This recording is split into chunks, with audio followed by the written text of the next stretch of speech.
Liftoff will start in T-minus 10 seconds. 10, 9, 8, 7, 6, 5, 4, 3, 2, 1. We have ignition. It's time! 17 seconds from Game 7 or from championship number 6. Jordan open. Chicago with the lead. Harper got a piece of it. It comes off. The Chicago Bulls have won their 6th NBA championship. Tying run at second, 2 out. Palmero over the head of Jenks. Uribe charges, throws, out! And the White Sox have won the World Series. To the far side around the 8-yard line to Hester. Under it and to the middle of 25 to the 30 to the outside. 40 midfield. 40, 30 in the coast. 20, 15. Hester 5. Oh! Touchdown!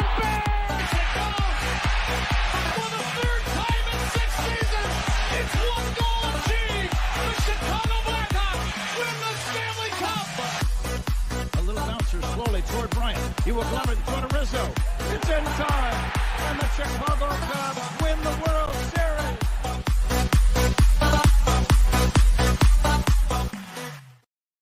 What up, what up, what up? Welcome to Shawn and Maya in the morning on this House Music Monday edition. I'm your boy, the SuperBack, Shawn Sierra. Thanks for tuning in. If you're watching us on Facebook Live, well then, I guess you found us on Facebook. Now, if you're not following us on Facebook, what? Come on, man. Go to Facebook, type in Sports Zone Chicago, click the like button, and now you're following Sports Zone Chicago. Simple. But wait, there's more. Go to the show's page. Go to Shawn and Maya in the morning. Like that page as well. So not only are you following Sports Zone Chicago, you'll be following Shawn and Maya in the morning as well. If you're watching us on our YouTube channel, excellent. And if you're not subscribed to our YouTube channel, for real, come on, man. Listen, go to YouTube, type in Sports Zone Chicago, click the subscribe button, but also click the little bell next to it. That's the notification button. And that'll let you know anytime a show from Sports Zone Chicago is going live. You get it? You got it? Good. Now, if you're watching this on a mobile app, please don't tell me you didn't know we had a mobile app. Come on, man. You got to keep up with the Joneses and them.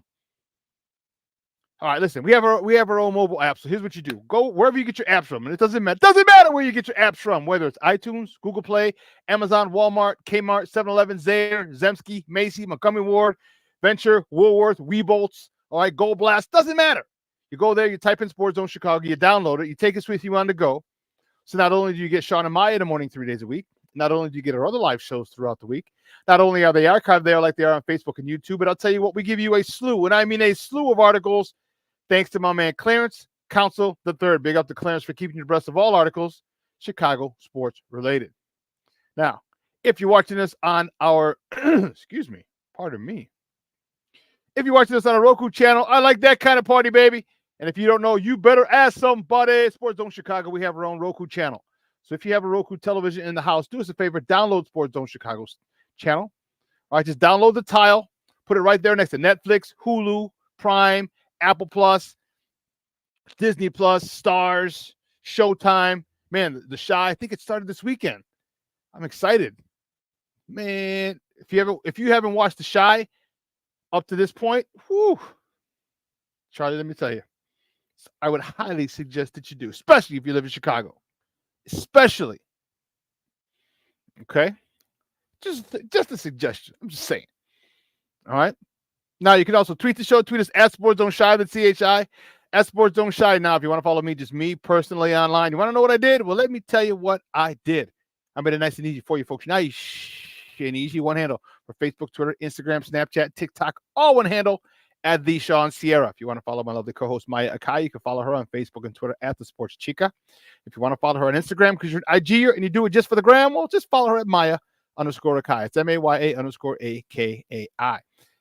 Man, we got a great show, but I need you to get interactive. So whatever platform you're watching us on, leave a question or comment on that platform. It'll come up in the thread.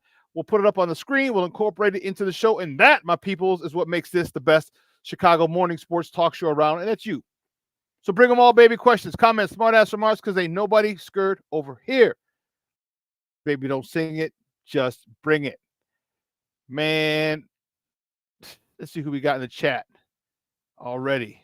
Cornelius Squall's in the house. What up? There he is. All sports owners in the house. My man, my girl Patty Lara. Yeah, as you see, it's house music, but she knows it's house music Monday. You know what's going on, Ma. Thank you very much. My man Armando Emeterio Lara Jr. He's watching. I like it. I like it. I like it a lot. Junior's in the house. That's what I'm talking about. Yeah, my son Walls in the Mickey Ficky house. Happy House Music Monday. Sports owners. That's what we're talking about. James Ford's in the building. What's up, Papa? Good morning. Thank you for tuning in. I appreciate it. Oh, Levette Lee is in this mother Hubbard. Hell yeah. Good morning, Levette. Happy House Music Monday. That's what I'm talking about.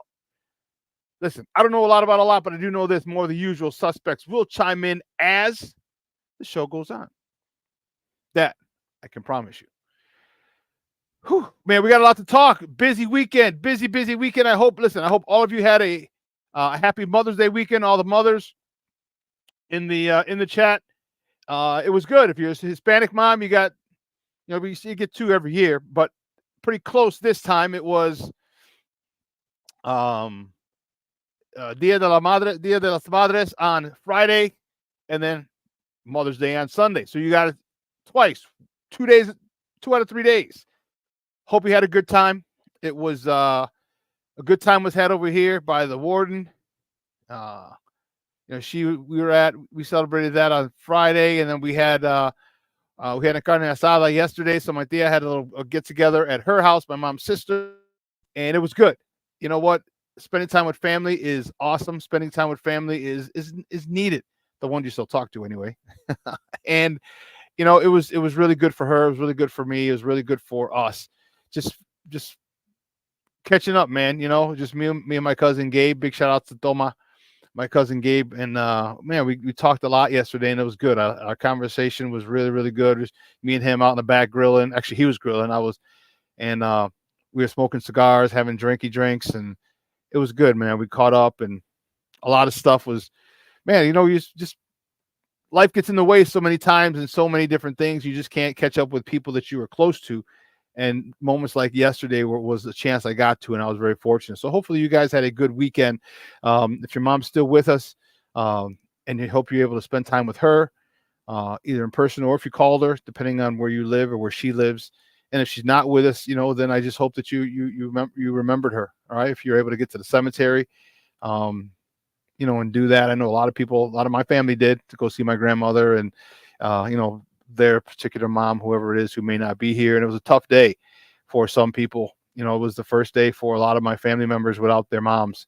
So my Aunt Lola passed 2 days after my birthday last year. And, so her 4 kids, Lalo, Chica, David, and Shawn, and then their grandkids, the kids and grandkids. And that was the first day without them. And then my cousin Shorty, Tony, and Kimmy and their kids, my cousin Melissa. It was the first Mother's Day without my Aunt Rosemary, my mom's brother's wife. So it was tough. So hopefully you got through it, and hopefully you had some good support, because it was a tough one. And I know a lot of people who was their first time without their mother or grandmother. So it was pretty tough. But family, man, it really helped out a lot. We got a good show, man. I got a lot to talk about, man. I have a lot. When I say a lot, I mean a lot to talk about. A lot of baseball going on over the weekend. Woo, Charlie, my White Sox are white hot. They're looking for 5 in a row yesterday. And the Cubs were looking to get off the schneid. So I'm excited. Yeah. See, I'm wearing my Shy hat. I'm wearing my House Music Monday shirt. It is, man, baby. I'm fired up. Had a good CrossFit workout this morning. I didn't get, it's 5 a.m. So, like, a lot of the weight that I want to get, like, I really can't because my body's not awake yet. I don't take pre-workout, so it's, but good workout all in all. Cubs, Sox, Bears. The Bears, they had their rookie minicamp this week. We're going to talk about that. We have a lot to talk about there. Then I have a little bit of a rant to go on. I'm a little annoyed by people. Just annoyed. Believe me, it's not going to change the price of tea in China, and It's not going to affect what I do. It's just annoying. Sometimes you want to vent. Sometimes you call people out. Sometimes you just get really, really freaking annoyed by people because they're stupid.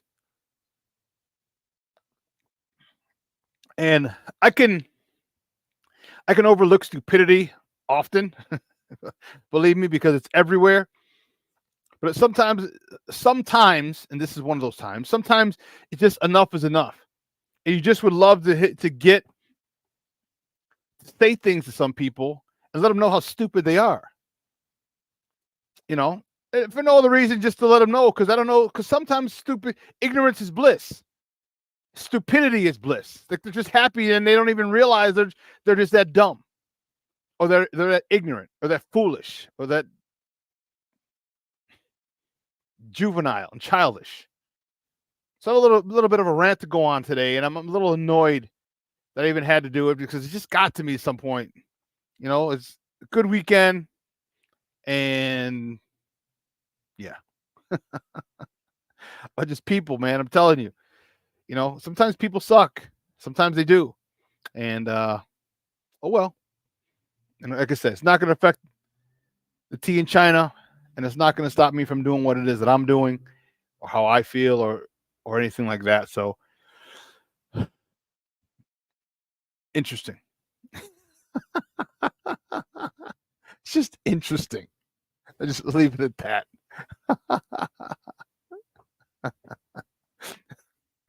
Oh man. A lot. NBA playoffs. Let's not get that. And I know the Bulls are out of it. They haven't been in the playoffs in the last 30 years. I'm kidding, of course, but it seems like it. But it doesn't mean there's not good basketball being played. Doesn't mean there's not, we're in the playoffs now, and it sucks when the Bulls aren't in the playoffs. All right. It sucks when the Blackhawks aren't in the playoffs, but it doesn't mean it's not a lot of good action, not a lot of entertaining sports going on.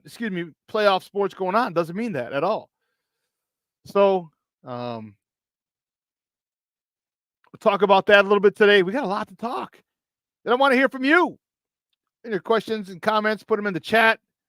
Yeah. I'm fired up, man. I'm excited. It's a good day today. Sunny. About 70 degrees today. It's supposed to be, give or take. Lovely, lovely day. All right.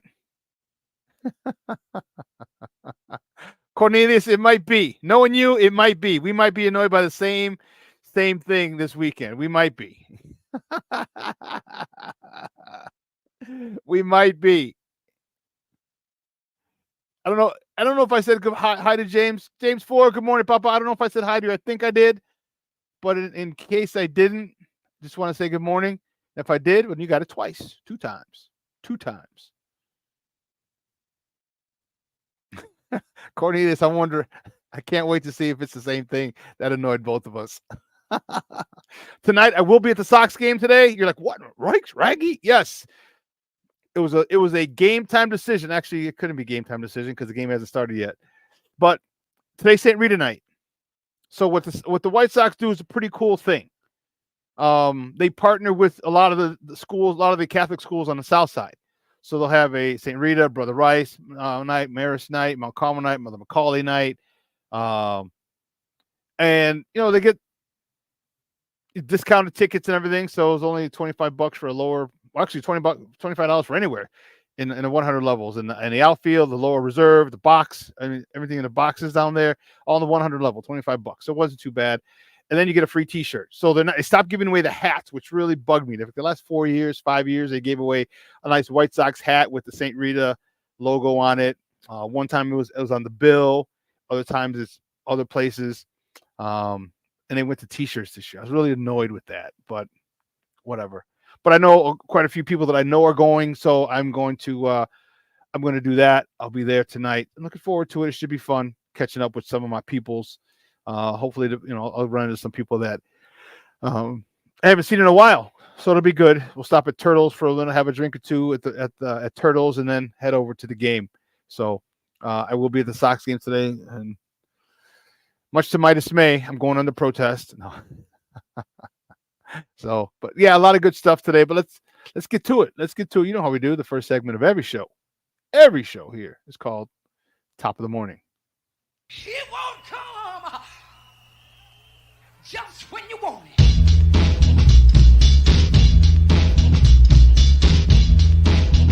Top of the morning to you. Top of the morning to you. Top of the morning to you. First top of the morning topic. Which way do we go? Which way do we go? Which way do we go? Oh, where are you going? That was funny.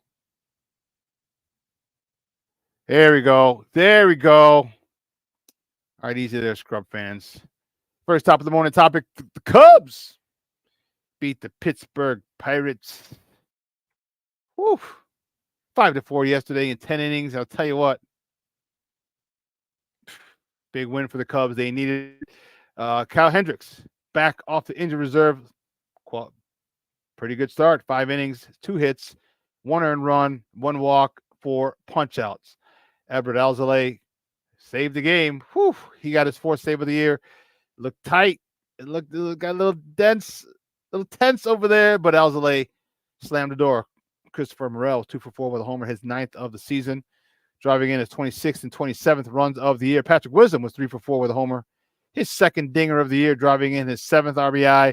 And Cody Bellinger was 1 for 5, driving in his 21st run of the season.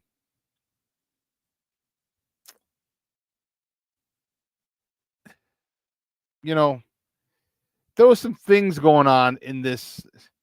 You know, you got base running issues. You have like that's not smart baseball. And it worked out for the Cubs yesterday. They were able to win 5-4 and 10, but and maybe it's just an anomaly. Maybe it's just one time. Yeah, they screw up.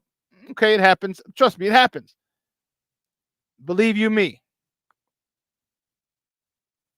I get it. It happens. Don't make a habit of it. Okay? Let's not make a habit of it because these are little league things. Okay? That people are doing at the big league level. Little league mistakes that people are doing. And it's frustrating. It's really frustrating. You know, you bring in Craig Counsell as your manager and you expect things to go well. Well, things have gone well for the most part for the Cubs, but there's still certain things, and I don't know if it's just due to the lack of training, of spring training, where you don't work on the fundamentals. Like, why? Why are there so many just bonehead mistakes? And I'm not just talking about the Cubs. In this time I am, but I'm just saying in baseball in general. And a lot of times in sports, just fundamentals. Fundamentally sound baseball teams, football teams, basketball teams, hockey teams, all right, don't shoot themselves in the foot very often. They don't. Again, it worked out for the Cubs. Okay, but moving forward, it might not. And one of these games, because the Cubs are still in second place in the division, what happens if later in the year you lose the division by a game or two, and you had 4 games where you had bonehead mistakes, fundamentally flawed losses? That, I mean, think about it. 3 or 4 or 5 games that the Cubs probably should have won this season. Let me look at the record. And this is what I mean. Like, and you can come at me because I'm talking about the Cubs, but I'm not saying anything Cub fans wouldn't say either. So right now, if the Cubs had, just take 3 more games. All right? 3 more games they won. So that the Cubs are 24-17 right now. If the Cubs were 27-14,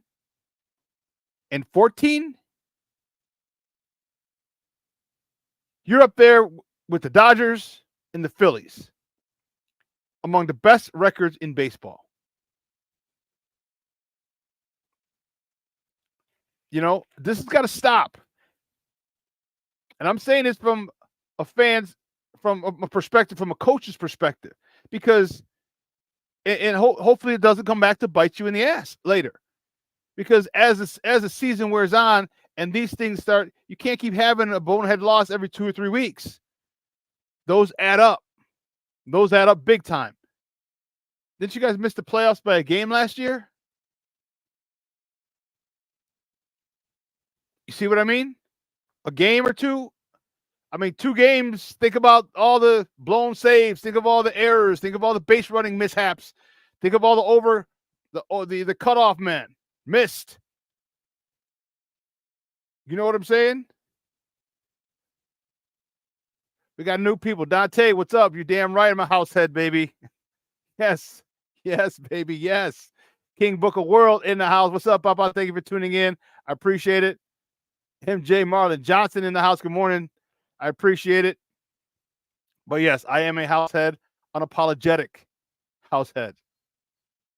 Unapologetic.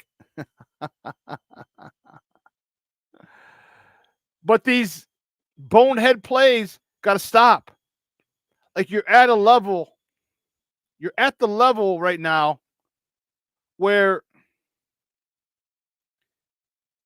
these things shouldn't be happening. And it's frustrating to me because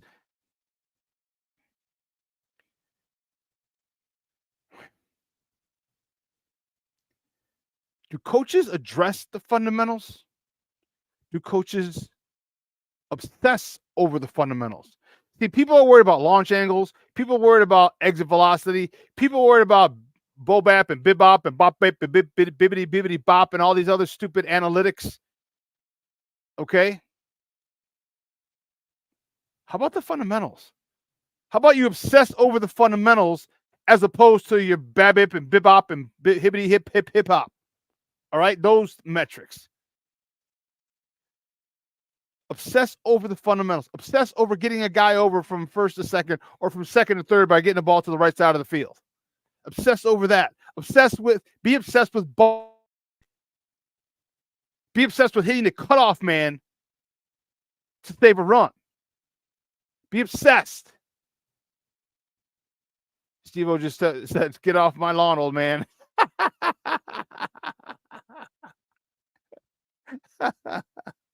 Yes, I am. But I'm not wrong. And when you see teams that are fundamentally sound, they do better. They don't shoot themselves in the foot. And very often they'll have far less games that they lost. I should say far less games that they gave away. And that's what matters at the end. When you're looking at records, you're looking at standings, that's what matters in the end. Well, listen, we got to take a quick break. On the other side of the break, all right, we're going to continue with our top of the morning topics. Oh, yeah. We're going to continue with our top of the morning topics, so do me a favor. Don't go anywhere, folks. Keep it locked right here. Shawn and Maya in the morning on Sports Zone Chicago.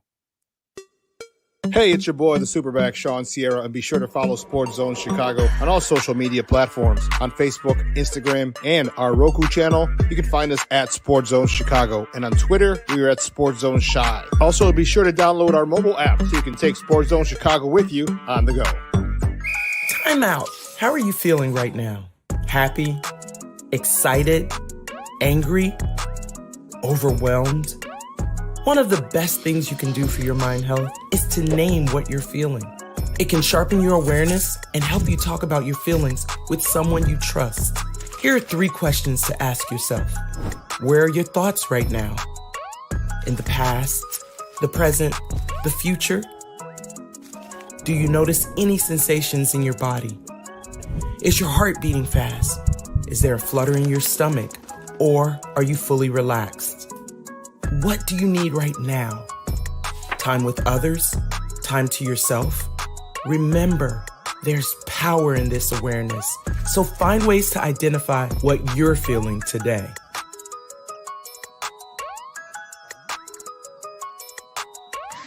Hi, guys. Hey. Hi, Megan. Hey, Jessica. Megan, you're a tramp. Ryan Fitch told me you guys made out. Everybody knows. He said your breath smells like garbage. And he almost puked. He says you're the most desperate girl he knows, besides your mom.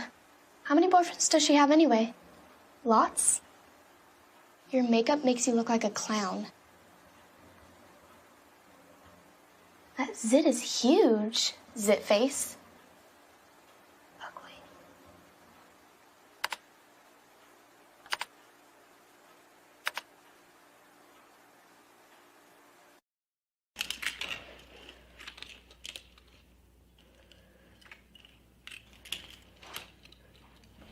Hey, bud, what you doing? I'm playing with cars. Cars? Can you show me what a car does? Whoa. Hold on a second. First of all, this is a school zone. So you need to put down your cell phone, stop texting, and let's get to driving. Now you're coming up to a stop sign, right? You need to slow down and stop before you hit that Y line. I want you to look left, right, left. You don't want to get hit by a car going on your left and to your right to make sure you don't get sideswiped by a guy coming from your right. You're coming, and you see a crosswalk. You better slow your horses down because the #1 rule of driving is always yield to pedestrians. Now stop, pull over, and you are done driving. Gosh, what do they teach you kids in school nowadays?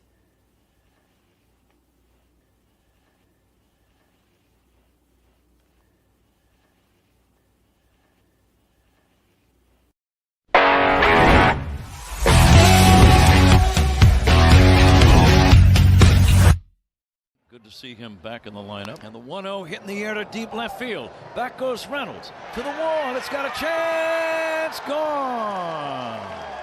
2-run home run, Christopher Morel. Cubs lead 2-0. That's home run number 9 on the season for Morel.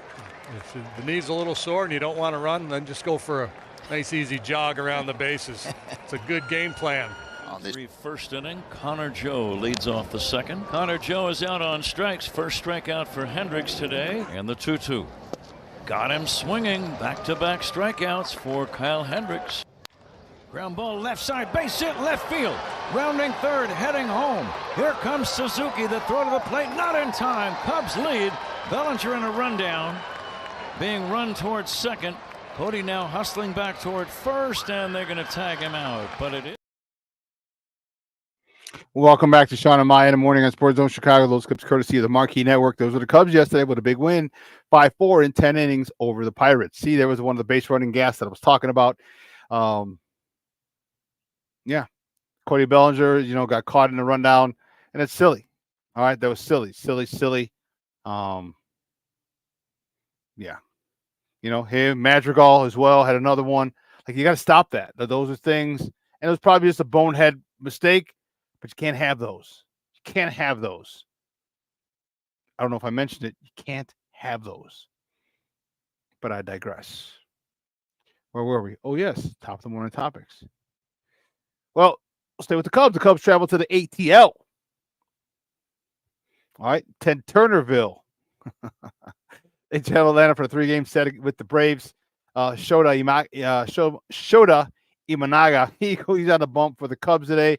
He's 5-0 and a 1.08 ERA. He's going up against Ray Lopez, former White Sox pitcher. He's 2-1 with a 1.53 ERA. First pitch is at 6:20 Central Time.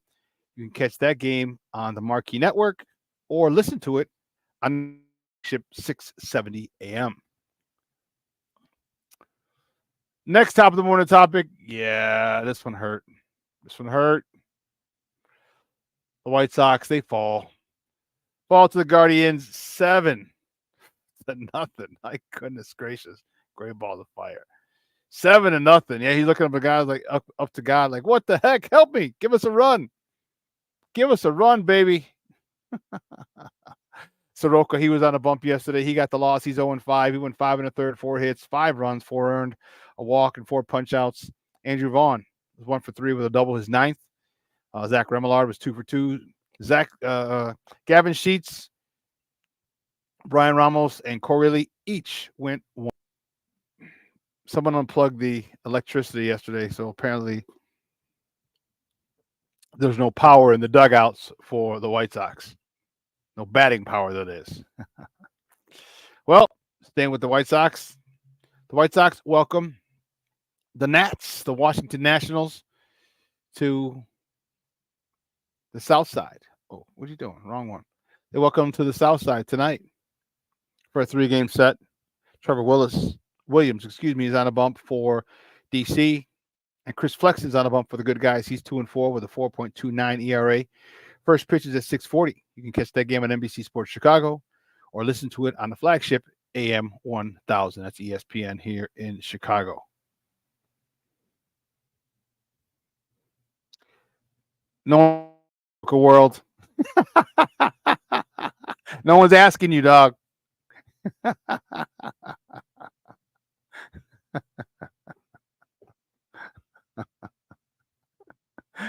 Oh man. As I said earlier, I will be at the game tonight. It's St. Rita night. And so as I said earlier, what the Sox do is pretty smart. You know, and I don't know if the Cubs do this. I really don't. But they'll have high school nights with the Catholic League. All right. I said St. Rita, Brother Rice, Mount Carmel, Marist, Mother McCauley, St. Lawrence, and they'll have nights so the alumni from there or family or friends or whatever can go. They get especially price tickets. There's a certain link and you get a ticket. And as I said, they used to give hats, but this year they're giving T-shirts. So it's going to be a pretty good time. In case you're wondering, you're damn right I'm bringing my flask. You know what? I'm going to go get my flask in the next commercial break. Just to show you. Because, I'm going into protest, but I love my high school. I love St. Rita. And so I did want to go there. And as I said, I know a few people who are going. Other people I'm probably going to run into more people that that I didn't know were going. So yeah, it's going to be a good day. It's going to be a good day. Then that's following a good weekend, a good Mother's Day weekend. So I'm looking forward to the game tonight. Yeah, Trevor Williams, 1.96 ERA. That's not very good for us. It's not very good for the White Sox. Ni modo, huh? Ni modo. The next top of the morning topic, the Bears held a rookie minicamp this past weekend at Hallis Hall. And let me tell you, it was good. It was good. Roma Dunze had a bit of an issue. He had some hamstring tightness, so he only participated on Friday. Didn't participate Saturday or Sunday. And I'm fine. That's fine. His hamstring was tight. And, right away, it's obviously PTSD. Okay? They're thinking of the first round wide receiver we had. And, they're saying, oh, he's injured. Like, no, he's not injured. He just had a tight hamstring. It's more precautionary than anything. Okay. They started invoking memories of Kevin White. I'm like, come on, just stop. Just stop. Stop. But it was good. Good to see the young men out there. A couple of takeaways from it. Caleb Williams looked good. Roma Dunze looked good. And on Friday, Booker looked bigger. All right. But and here's the thing. So we got to stop with the hyperbole. We got to stop with the exaggeration. We got to stop with the craziness. First of all, people are like, oh my God, Booker's bigger. There's a thing called the weight room. You don't think he's been lifting since the end of his season? Oh, he looks bigger. Is he going to be slower? Like, oh my gosh, give the dude a chance. Maybe he's doing plyometrics. Maybe he's doing a lot of explosive exercises. So he's not only is he bigger, but he's still just as explosive. Like, there's so many different things that people it's chicken little. The sky is falling. Everything. And it's always negative. Always everything's negative. Like, stop. Roma Dunze is not Kevin White. He had a tight hamstring. Let him sit out. Precautionary. No, he's gonna be injured. It was crazy, all the things that I saw on social media this weekend. Insane.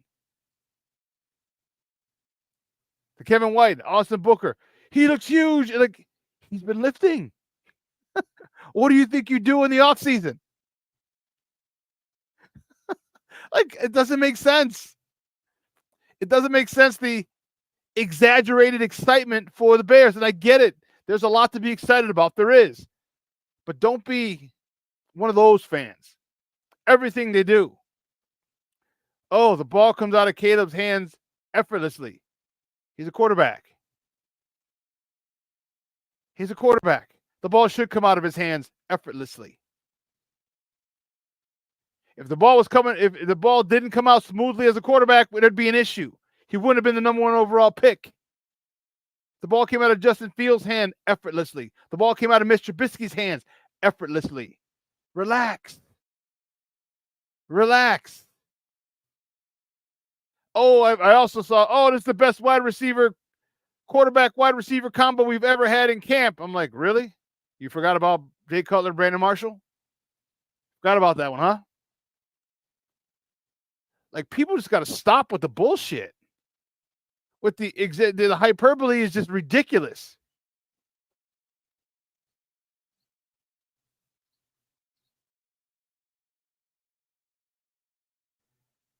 And it's annoying. And the funny part is, you get it from, and I guess the thing, one of the part that annoys me is you get it from the Caleb cult. You get it from that crew. Oh my God. Like, even the guys at some of the other little podcast platforms. Oh my God, it just felt different. It looked different. They're in helmets. It's rookie minicamp. They're in helmets. And you can sit there and say I'm a hater, and it's fine. But me being pro Justin doesn't mean I'm anti Caleb. I want Caleb to do well because I want my Bears to do well. So stop with the exaggeration. Oh my God, you just looked, man, we looked like we had a stud. Come on, man. They said the same thing about Justin. Justin led his team to the national championship game with stud receivers. It's like, come on, man. It's like, even at that, I'm like, dude, it looks good, but relax. Just take it easy. It's not the best thing since sliced bread. It's not the second coming of Joe Montana or Tom Brady. Caleb has the potential to be good. Caleb has the potential to be great. Excuse me.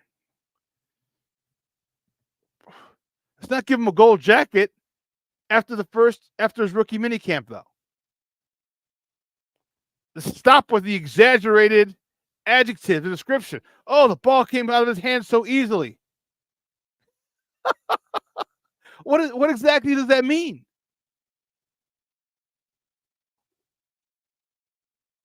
He looks like a franchise quarterback. What exactly does that mean? They are in helmets. He's going up against rookies. They are in helmets. What was so magical about throwing a 5-yard out to a wide receiver in helmets that made you feel, oh, it's so different this year? Like, stop. I get it. You're excited about Caleb. You're excited about the potential. Cool. Say, hey, it went smoothly. But to talk about, oh my God, the ball explodes out of his hand. Explodes out of his hand.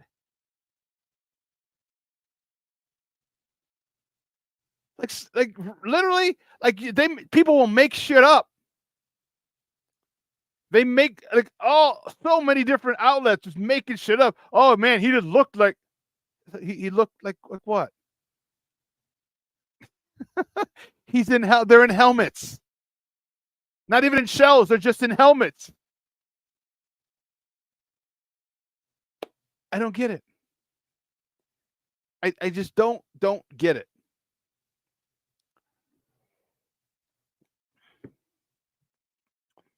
Well, he's going to be this.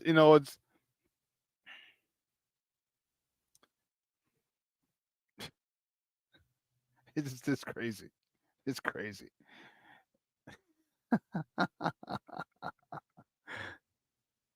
Let's see what we're talking about. Book of World, you watch your mouth.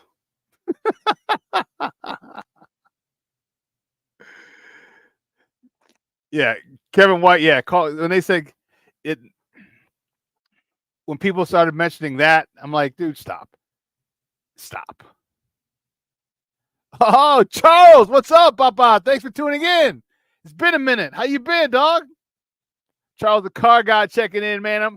You know what? I'm hoping and pray that you get flooded with work with this nice weather coming in. So that's supposed to rain today, but the next couple of days, Charles, the car guy, washes his car, has his own car wash service. Man, wish you nothing but cars after cars after cars. James, I will, man.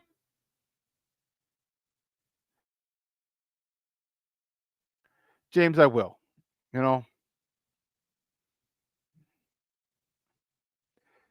Yes, Charles, exactly. They're playing catch. They're playing catch, and everyone's like, "Oh, this is the best quarterback they've ever seen. This is the best." I'm like, "You guys are ridiculous." Like Jay Cutler had his arm talent was crazy. Well, I don't care if you like Jay Cutler or not. However you felt about him, his arm talent was crazy. King Book of World, that's next.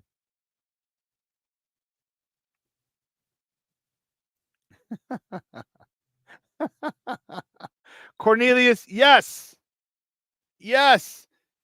They're, you know what it looks like, you know what it sounds like? And again, I'm not anti-Caleb. You have to understand this. All right? I don't want Caleb to fail. I don't. I want my Bears to do well. That means Caleb has to play well. So ergo, I need and I want Caleb to play well. That's simple. So because I was pro Justin, doesn't mean that I want Caleb to fail, because I want my Bears to do well. So he has to play well. And then there's someone went after my guy Herb yesterday and said, remember how you went on a campaign that you wanted Justin, blah, blah, blah, blah, blah, whatever. And I wrote back, I'm like, and I know Herb doesn't need me to fight his battles for him. He's a grown-ass man himself. But I just sat there and said, wait a minute. So you're telling me that we can't root for Caleb and the Bears now because we wanted Justice to stay. We can't do that. And I also find it kind of interesting that you are trying to tell a grown-ass man who the hell he can and cannot root for. I was like, who the hell are you? Tell me who I can and can't root for. Like, you're awful bold. Like, again, social media has gotten people too comfortable saying shit because they know they won't get punched in the mouth or slapped. Like, tell me what I can and can't do. Go ahead. Or talk. First of all, talk to me in a disrespectful way or in a condescending way. Like, come on, man. The audacity of some people. And it's bothersome. Listen. I never questioned Caleb's talent. You don't win the Heisman Trophy just by being average or mediocre. I never questioned it. I just said that I felt that Justin was better for the team. Ryan Poles felt different. Okay, we moved on. I still don't think it's the right move, but at this point, it's a moot point. It doesn't matter what I think. We're here now. And the next top of the morning topic that really bugged me, this is the report from Jordan Sigler of Chi City Sports, said that Justin was a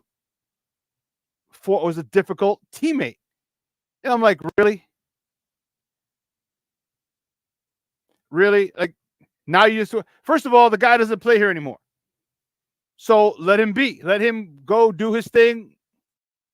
So if you have an issue and people didn't like him, okay, cool. then you know what? Let him be an issue over there. And then also, let me tell you this. Well, first of all, the article from Shy City Sports was when Jordan Sigler. Okay?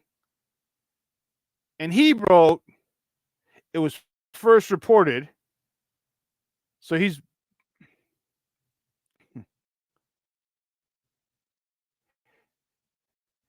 said, hold on. Here. I was looking at this. It said behind closed doors, Taylor players felt differently, according to Tyler Dunn of Go Long. Right? See, this is the type of shit where people just start making stuff up. Fields didn't build strong relationships with his teammates. Come on, man. When all we heard for all 3 years was how great of a teammate he was and how every single one. One source plugged. This is from the article. One source plugged into the Bears locker room says the widely held narrative that Fields was a strong leader is inflated. Said the quarterback is a surface level dude who didn't develop authentic relationships with his teammates. He called reports that teammates love Fields bullshit. That the quarterback carried himself with an undeserved aura and lacks emotional intelligence for someone who's been quarterback so long. I was like, come on, man. Now you're just character assassination. First of all, the guy's not even here anymore, which, okay, cool. You didn't want him here? No problem. That's okay. But now to attack a man's character and come on, dude.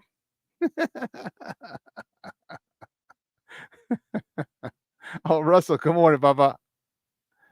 Good morning. I'm telling you, it's amazing when people, I'm like, man, it's not that serious, dude. Like Brandon Livingston from the left coast. What's up, Baba?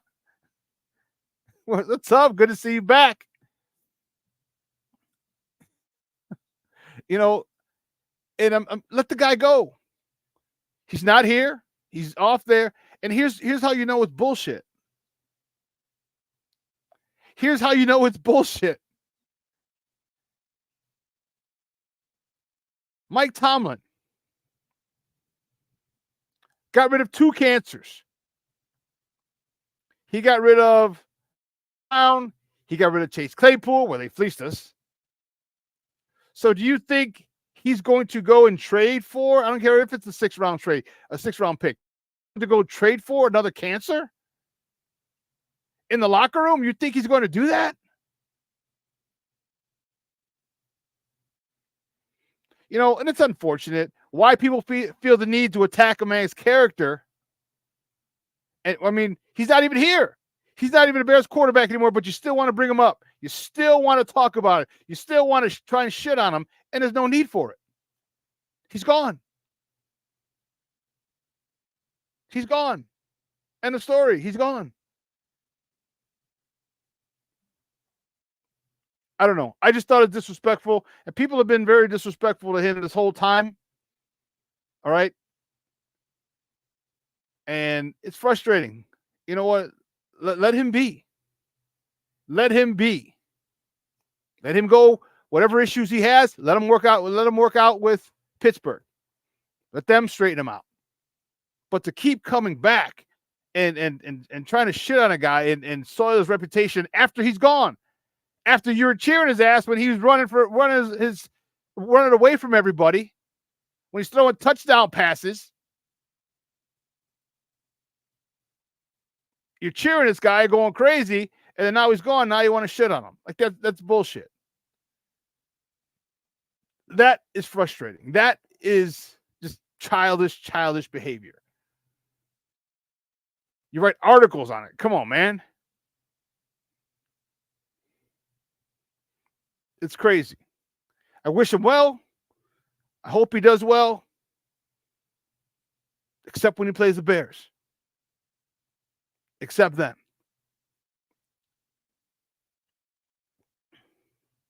And people keep bringing it up. And, you know, we have to move on at some point. Like I had to. This is it. I wanted, do you know who my guy was? My guy was JF1. They saw different. They felt different. Okay, so now we have to move. Doesn't mean I'll stop rooting for him, stop liking him, and it damn sure doesn't mean that I'm going to hate or wish ill will on our new quarterback. It doesn't mean that. That's what people don't understand. Well, if you like Justin, it means you hate Caleb. You want Caleb dead. Like, no. Talk about crazy. No. You guys are psychos. You're psychos. You spoiled little brats because if it's not your way, then it has to be something else. Come on, man. It's just out of control. But listen, I did like what I saw.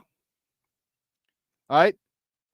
There seems to be a chemistry there. It looks good. Now let's continue to build it. Once Roman gets back, from his hamstring issue, we should be fine. It was just tightness. And trust me, they're being super cautious. Because all you had to do was use an exercise. Use a massage gun on it, foam roll it out. He'd have been fine. But they're like, you know what? Let's not even mess with it. Let's not even mess with it. Which I'm fine. I'm more than okay with it. I'm fine. I'm cool with it. All right. I'm cool with it. Because I think him and Caleb have, they forged a friendship already. All right. They forged a friendship. And that's gonna be like Burrow in Chase. All right, Jamar Chase. All right. It's those things. Two young guys coming in, same class, same age, predominantly, for the most part. And that's not to diss DJ Moore or Keenan Allen, no. But like you envision Caleb Williams and Rome Odunze here for like 8 years, maybe 10 years. You know what I mean? And the fact that they have this bond since before the draft is cool. That's really cool. And I told you the thing I loved about Caleb was him going. To me, the biggest thing that the whole thing was he went to go and find Rome Odunze after the Bears drafted. Remember, you remember he's in the one of the little sections of the closet, probably looking at the video from his mom or someone, whatever, and he's like, Rome Odunze, like that's a leader. That's going to go get your people. That's like, hey, I'm glad you're here. You don't think that Rome Odunze was ecstatic at that particular point? At the number 1 overall pick, a guy that we've had a friendship, came looking for me to hype me up. Saying he's happy that I'm his teammate. Come on. How many of us go places where we love to be, where they're happy we're there? We all do. Just it's cheers. Literally, it's cheers. You want to go where somebody knows your name. You don't want to go there. You want to go where you're familiar, where you got some juice, where people want you, people get excited about you. And the fact that Caleb did that for Rome, chased him down like, oh, say Rome Odunze, and the thing, you saw how hyped up he got. That's a leader. That's a leader pouring praise into a guy he's going to need. A guy who's going to have, hey. I loved it. I thought it was perfect to do that for him. And I'm excited. I'm excited for the season.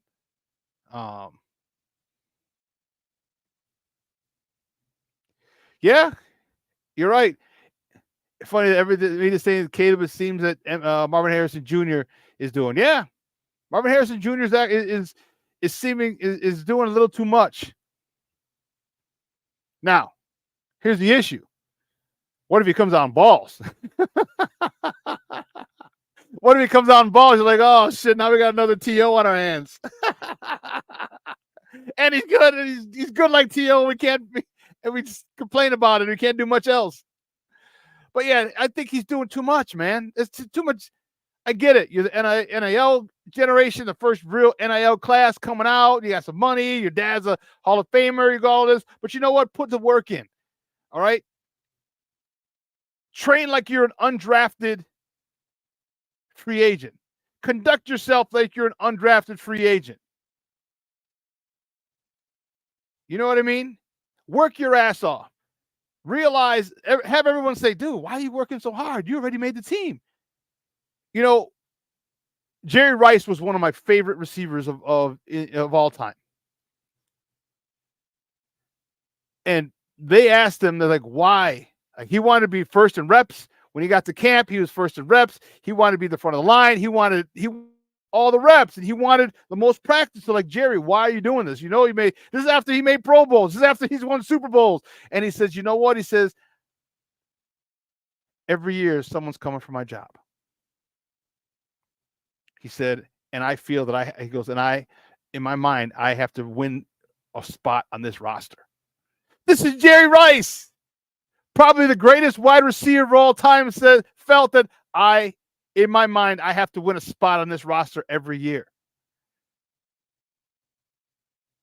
After MVPs, after Super Bowls, after touchdown records, yardage records, receptions records, he's like, I feel I have to earn. That's the type of mentality you need. And that's the type of mentality that's the furthest thing from Marvin Harrison Jr. You're extremely talented, young man. Extremely talented he is.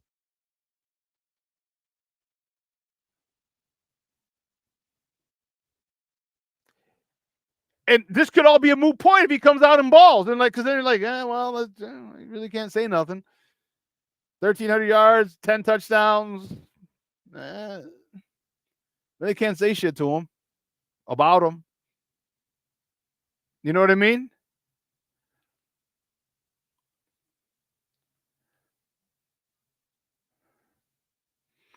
And if so, what's the advice? The advice I say, and his dad should have been like, hey, put your head down and work. You don't need to draw attention to yourself, work. Your work will speak for itself. Your work will speak loudly enough for you.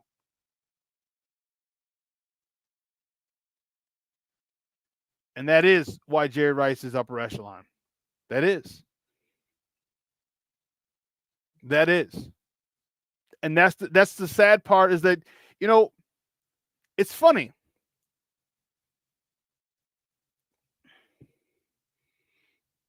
When people say,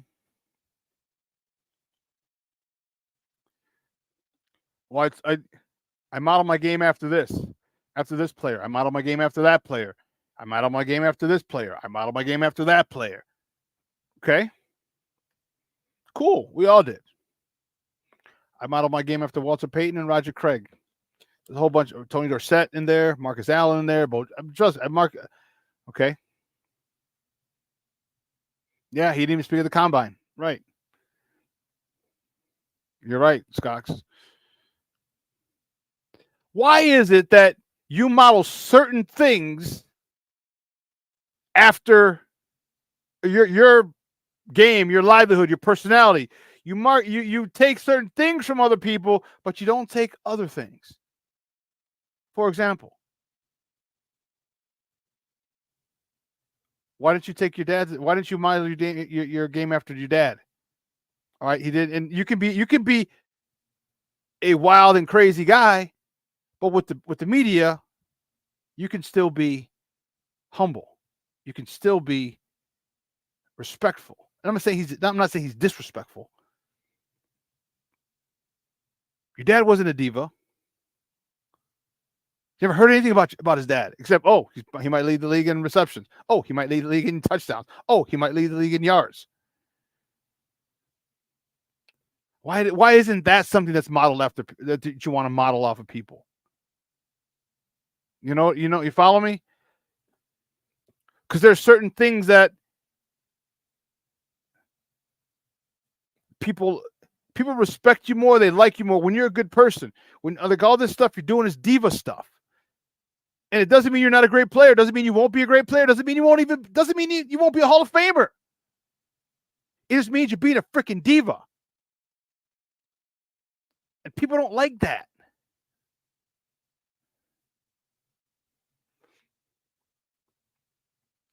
Rich, unlike baseball and even basketball, try harder effort still counts in the NFL. The proof is on the. Yeah. I just.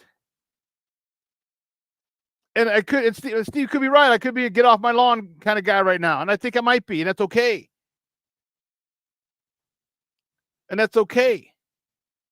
But what Caleb Williams is doing is what everybody wants. Caleb, what's the toughest part? I'm still trying to learn everybody's name. You talk about humbling yourself in the times today. In the times today, I think they said it perfectly, and I think it was. Someone said he's found a good mix of confidence and humility. Yeah. This is from 3, Finley, Leisure, and Potash. So I don't know who wrote it, but it said Williams has struck an ideal balance between confidence and humility. That's what you want. He knows he's talented. You don't got to tell him. Newsflash, Caleb's talented. Oh, shit, I didn't know that. You know, there's a lot of good things, and what's really funny is I hear my guy Randy, his head coach, the guy I played ball with. Like, I know how Randy coaches. And a lot of things you hear Caleb saying are things that my guy would say. And to me, that makes me proud. Like, man, my guy has influenced the number 1 overall pick in the NFL draft. Like, in order to be a leader, I need to be a follower. Okay? You can feel his confidence. You can see it. When he talks, there's an aura about him, his confidence. Caleb, it is. And not once have I found him to be arrogant. Not once have I sensed a hint of arrogance from him. I haven't. He knows he's good. He's confident. But when you start talking about, I got to be a leader first to be a good leader, I got to be a good follower. I got to follow. He goes, that's why I keep both my ears open and my mouth shut. I'm listening. I'm watching. I'm doing this. I'm listening more than I'm talking. These are things you want to hear. And then you got Marvin Harrison Jr., who's doing some other just crazy stuff. Like, come on, man. Like, stop. Like, the thing about it, and I'm just going to keep it a buck. Like, first of all, you're ugly. Like, he's not a good-looking man, Marvin Harrison Jr. Like, you want endorsements and everything. You know, you're lucky you're Marvin Harrison Jr. Because I don't know, you might not be ready for. You're definitely not Fifth Avenue ready. I don't believe. It's like being a nice guy. Be a really nice guy. And a lot more doors will open to you. For you. Because there's a chance that do we want him? Do we want him? He's an arrogant prick, or he's this. Yeah, but he's not even that good looking. The model our product. And unfortunately, people talk like that in those spaces. We're making decisions like that. So I'm just saying, stop being a jagbag, Marvin Harrison Jr. All right, be cool, man. Be cool. Keep your head down. Shut your mouth. But keep your head down. Work hard. You know. Show your teammates why people talked about you as the only generational talent in this draft. People show people why people project you as a future Hall of Famer. Show them why, and don't stop showing them why. Every day, every practice, every rep. When you have that mentality of trying to be the best, you don't got to talk about it. You don't got to act like a jerk.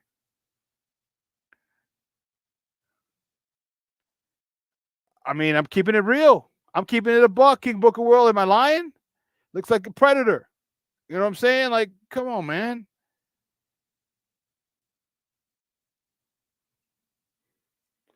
Richard, quarterback has to believe in himself yet, still self-evaluate what he needs to improve and do all this under fire. Yeah. He's got to believe in himself, and I think he does. You can tell. He does because of the things he does. He's quirky, and he don't give a damn. And it's easy. When you've made $10 million in NIL money before you even throw an NFL pass, yeah, you can. It's a lot easier to say, hey, you know what? I don't give a shit what you think. I don't care if you don't like my pink fingernails. I don't care if you like me posing in a dress. I don't care. And that's where he's at. That's where he's at. So I hope Marvin Harrison gets it turned around. I don't really want to hear any more about him acting a fool. I just want to hear people saying, yeah, you know what? He's gracious in interviews. Man, this kid's working hard. He's out there before practice. He's out there after practice, running routes. That's what I want to hear. Not, oh, wow, this guy, diva, he didn't want to talk. He didn't want to do this. He didn't practice today. It was too hot in Arizona. So come on, man. The nonsense. The nonsense. King Booker Will, Shaba. Shaba.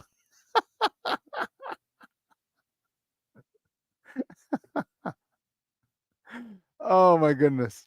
Anyway, let's take a break. On the other side of the break, we'll talk a little baseball, and then we got a lot of football to talk the second half of the next hour. So don't go anywhere, folks. Keep it locked right here. Shawn and Maya in the morning on Sports Zone Chicago.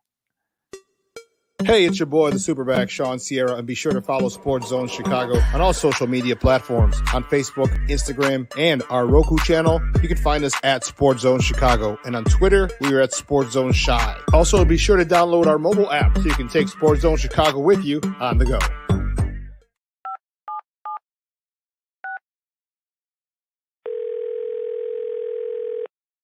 Yeah, hello. I'm really not sure if this is what you all do, but I really don't have anywhere else to turn. Hi. I don't even know why I'm calling right now. I'm sorry. My thoughts are going a mile a minute. My kids are out of state. My buddies from the army are all gone now. I'm really alone. I left the service last year. My mom just passed away a few months ago. I miss so much time with her. I keep getting calls about the bills, and I'm trying to get a job, but I feel so stuck. Okay, ma'am. I'm glad you called. Okay, sir. Let's stay on the line and walk through some things. Thanks. Okay. Thanks a lot. Thank you. We are looking for a few heroes, mentors, trailblazers, innovators. A passion to change lives, spark curiosity, open hearts, and awaken minds. Help students answer the question, who am I? This could be your calling, but this is no job. It's the journey of a lifetime. Be a hero.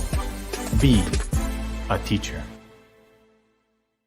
Every day we take steps to keep the people we love safe, but some health risks are easy to miss. Ticks hiding in the yard can spread germs, like the ones that cause Lyme disease.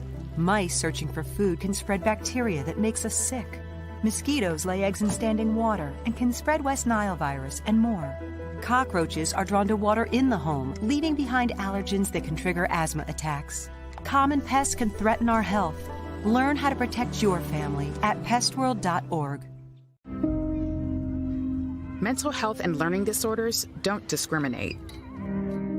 17 million children and adolescents in the United States live with disorders like anxiety, depression, ADHD, and dyslexia.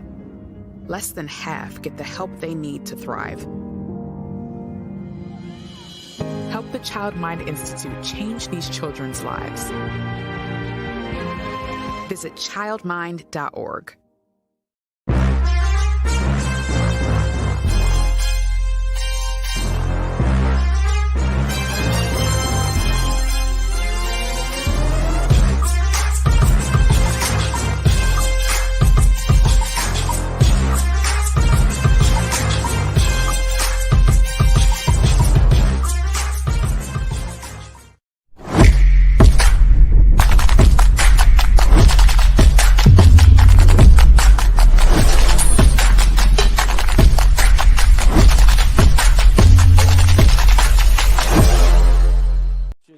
Outs. 2-2. Did he go? Yes, he did. Strike three. Scott Berry, the third base umpire, sends Ramirez back to his dugout. With a home run.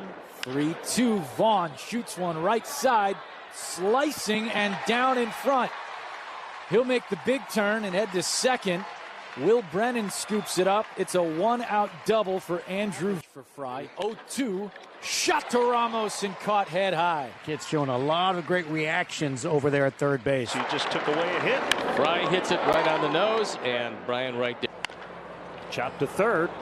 Vaughn had to back up onto the outfield grass. Good feed to the pitcher, though. 2-0.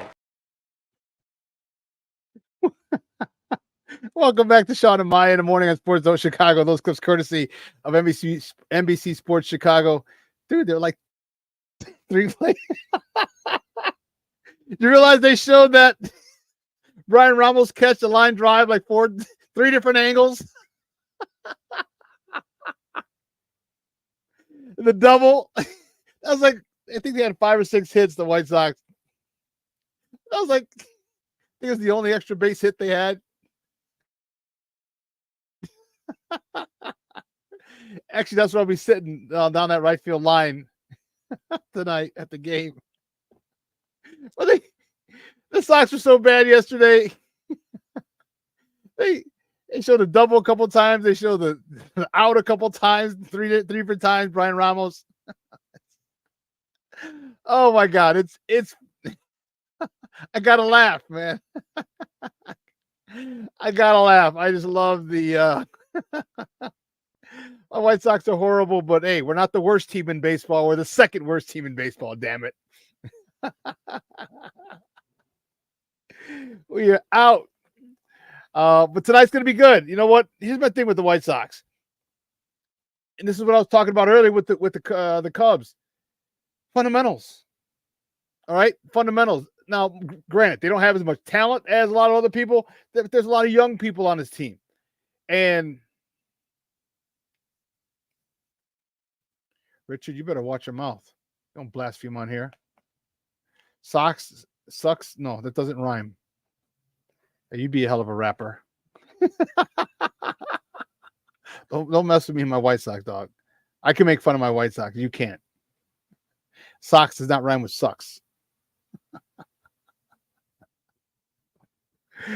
But they had a 4-game winning streak.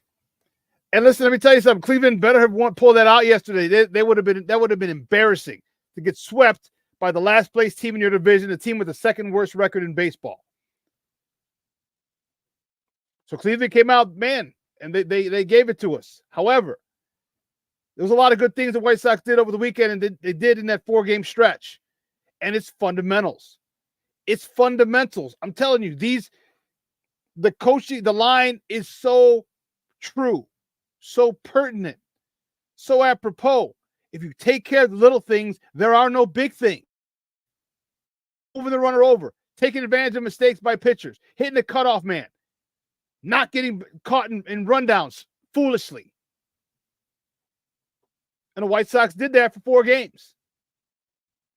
All right, yesterday, the Cleveland was just on it. They were on it, doggone it. Cleveland has a better roster. Yeah, we got to laugh so we don't cry. But Cleveland had a better roster, but that's okay. But you know what this does? It gives us confidence. It gives the White Sox confidence. Like, hey, when we play well, we can beat anybody. We can beat anybody. And all you need is 2 out of 3. I don't need sweeps. I don't need a 10, 15, 20-game win streak. I don't need that. I need every series, 2 out of 3. That you start doubling up wins over losses, guess what? You start inching closer to the middle of that division, inching closer to the top of that division. Yes. So whatever they've been doing, good. Keep it up. I am more than how they played the last 4 games, 4 of the last 5 games. Let's just go to work. All right? There's a common theme here. Put your head down, shut up, and go to work. Marvin Harrison Jr., Caleb Williams, Rome Odunze. Caleb and Rome have understand that thing. Marvin Harrison really hasn't. And my White Sox really haven't. So come on now. FFG style, good morning, Papa. Yeah, but look, you can say that. You can say that, or you can say the Sox won 4 out of the last 5. You can say that. You know what I mean? But now what are they going to do tonight? What are they going to do tonight against DC, against the Nats? All right, now they got a what's this 1 point? Yeah, Trevor Williams for DC, for Washington. It's 4-0 with a 1.96 ERA. What you going to do now? All right, you're going to bunt, you're going to get on, you're going to move runners over, you're going to steal bases, you're going to hit the cutoff man, or you're going to get back to fundamentals. You're going to get back on the winning track. Because if you do, guess what? This ain't no punk ass team you're beating. This ain't no scrub team you're beating. Oh, okay. They're a game under 500. So it could be a scrub team. So that's even better. So now you know you got a good pitcher, but you're 19-20. Come on now. Yes, it's better than your record, White Sox. It's better than that record. However, that's pretty bad. Stick to the fundamentals. Have some fun. Stick to the fundamentals, and do what got you. You know what happens a lot of times, especially when you have a team that's not as talented as other people, is you forget like the disparity, the difference in talent level between superstars and stars is not very big, and the difference between stars and journeymen is not that big. It's not that much different. So this is why, and this is what, I hope Pedro is really hammered it home to these guys. Look, we're not as talented as other teams, but we are professionals. You're here for a reason. So I need you to work on this. When I tell you to bunt, I need you to get that bunt down. When there's a base hit and a runner's around in second, I need you to hit that cutoff man. I can't have you get in stupid rundowns. I need you to communicate when a fly ball is in shallow right field. Second baseman, the right fielder has the call. If he calls you off, you're off. You get off. Even if you think you got it, even if the ball hits the ground, guess what? That's on him. But if he calls you off, you peel off and you back him up. Communication needs to be had. These are small things. And again, I don't need a 10, 20 game win streak. Just give me series. Just give me 2 out of 3. 2 out of 3. Go about your business, getting back to 500, and then go from there. All right? You didn't lose all the games in one day. You can't make up this deficit of games that you're behind in one day either. Just put your head down and go to work. Do the little things. Be a good, fundamentally sound baseball team and watch all the wins you get. You're going to win a hell of a lot more games than you should because you're fundamentally sound. They're going to fall. This falls on you. This falls on you. You miss a cutoff, man. You're caught. You're out. Period. End of story. There's no time for us to be like, hey, next time. No, you're 12-29. You suck. So what's going to happen is you need to set the tone and say, if you're going to suck and you're going to keep doing dumb shit, guess what? You are not going to play. You keep making foolish, bonehead mistakes, unnecessary mental errors, you will not play. Have a seat. You're gone for the rest of the game. Matter of fact, you can go shower. You can go home if you want. That attitude has to be there. We talk about culture. That culture needs to be there. He talked a good game.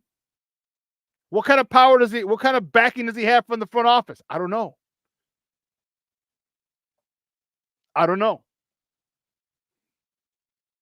Cubs, on the other hand, they got to get back to fundamentals too. Your starting rotation has done well this year. Your starting rotation has been a lot better than most fans or pundits or writers would have thought. And you're getting guys back from the injured list. Guys who were hurt before, they're coming back healthy. They're coming back healthy. Now's the time. Now's the time to start putting a streak together. Now the Cubs, I can see going on a 3, 4, 5 games in a row, lose 1. 3, 4, 5 games in a row, lose 2.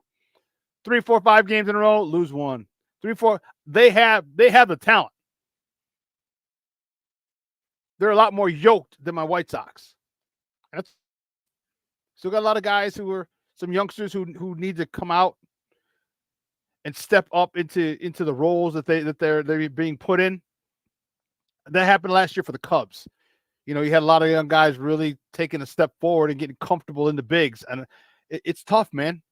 It's a difficult thing to be on the road. A baseball season is a marathon. 162 games, 81 home, 81 on the road. You're at home today, 3 games, and after tonight's game, you got to fly out to the East Coast or to Miami or to the West Coast or Southwest. It's a grind. You're living out of a suitcase a lot. But it shouldn't take away, and this is where being a professional is important. It shouldn't take away from your preparation. It shouldn't take away from, because you knew this is what you wanted, and this is what it entails. It's like I can see the Cubs. So you know what? You got just about all your guys back. You have most of them back. All right, Council. Here's why they got you. Here's why they're making you one of the highest, if not the highest paid manager in baseball. Here's why. See, what do you do? Do we need a fiery Lou Piniella, Ozzie Guillen type? No. We just need someone. We need someone who the players know that you can't mess with them. You can't give them a half-ass effort because I'll sit. Because you don't have to yell to tell someone they're out of the game. You don't have to yell, and your message will come across loud and clear, and will reverberate through that clubhouse.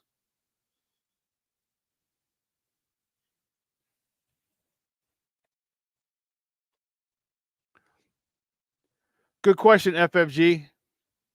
Simple. The ownership sucks. You know, the ownership sucks. And here's the thing. For 162 games, yes, you get paid a lot of money, millions and millions of dollars. Do you want to come to a team whose organization sucks?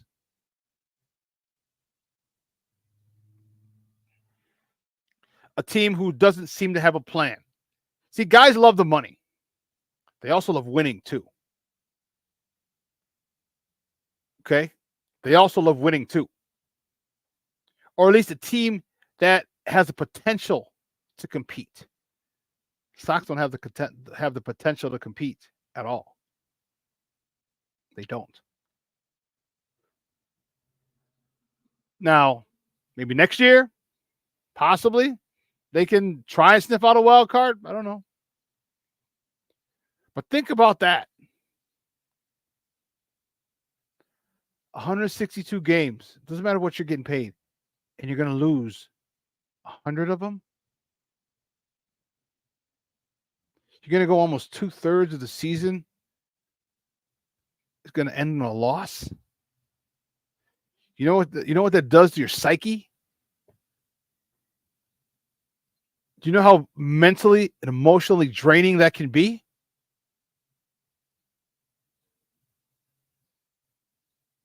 I mean,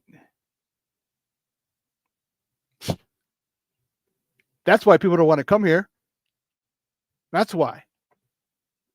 That's why. Because you don't have a culture. You don't have a winning culture. You do have a culture, that's for sure. You don't have a winning culture. And that's the problem. We thought we had one. Rick Renteria and these young kids can. Tim Anderson with the Lewis Robert with the moonshot home runs, and Eloy and Yo-Yo with flashes of brilliance, and Lucas Giolito striking people out. Kopech, 100 miles an hour, nasty slider at 90-something. Thought you had. And then you go bring in Tony La Russa and screw it all up. Screw it all up. And now most of the people that I mentioned are no longer here. Tim Anderson, no longer here. Lucas Giolito, no longer here. Michael Kopech, he's still here, giving up, blowing leads, giving up runs late in games. Yo Moncada, still here, injured. Lewis Robert still here, injured. This is a cluster mess of cluster messes. FFG, that's why people don't want to come here. Because there's no price you can put on peace of mind. I swear, I don't doubt, I should say, that people would actually take less money and go play somewhere else. For a contender, yeah, that's a given. All right, you'll gladly trade some money for a contender. Like, oh, okay, cool. But I think people will gladly trade some money for peace, for an organization that has a plan.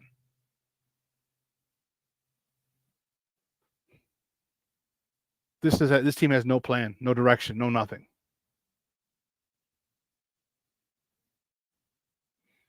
FFG style, yeah, you're right.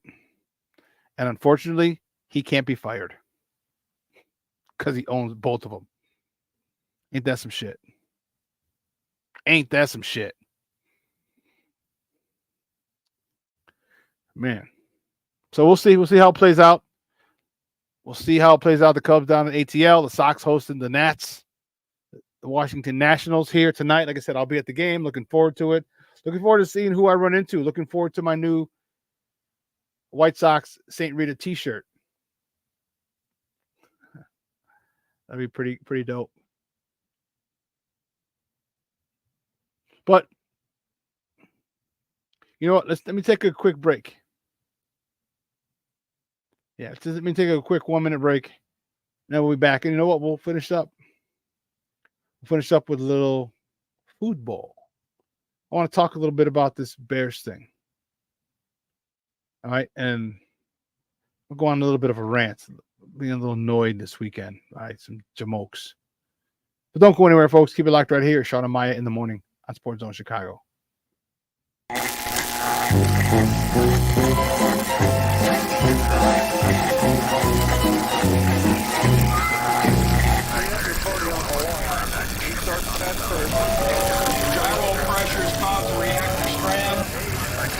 Yes, Wi-Fi.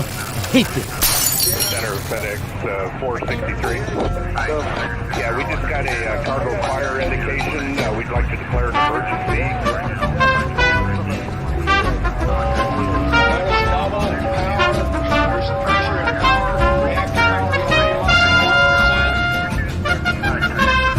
We're just getting ourselves down here as fast as we can. Stand by. That's what you can do if you want to do it.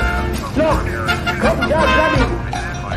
Jesus Christ didn't tell me what to do. Never mind you.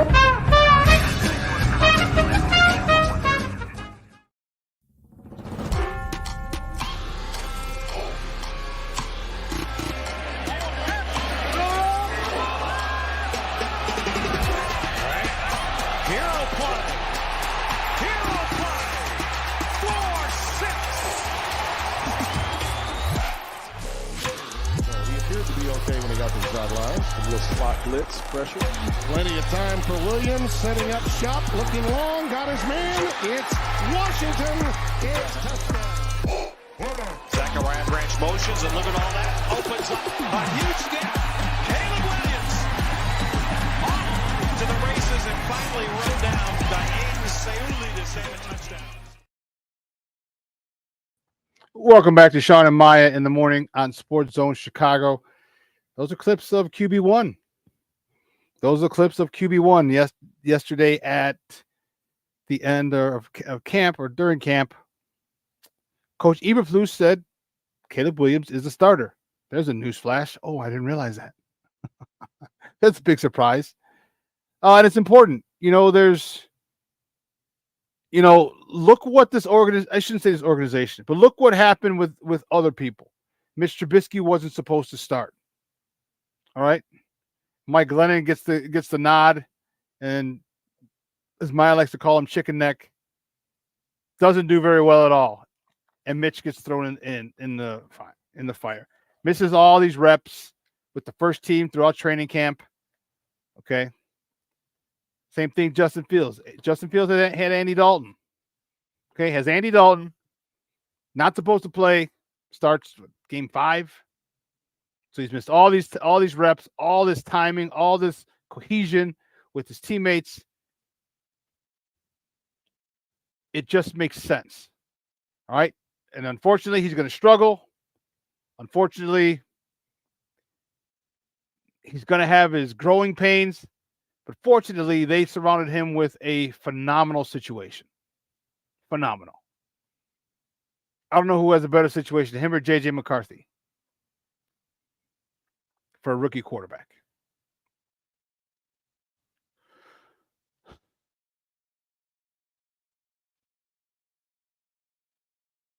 Let me talk a little bit about what's really annoying me. Okay? I alluded to it earlier. And the thing that it just bothersome is the hyperbole, the exaggeration, the over-exaggeration of people and this rookie minicamp.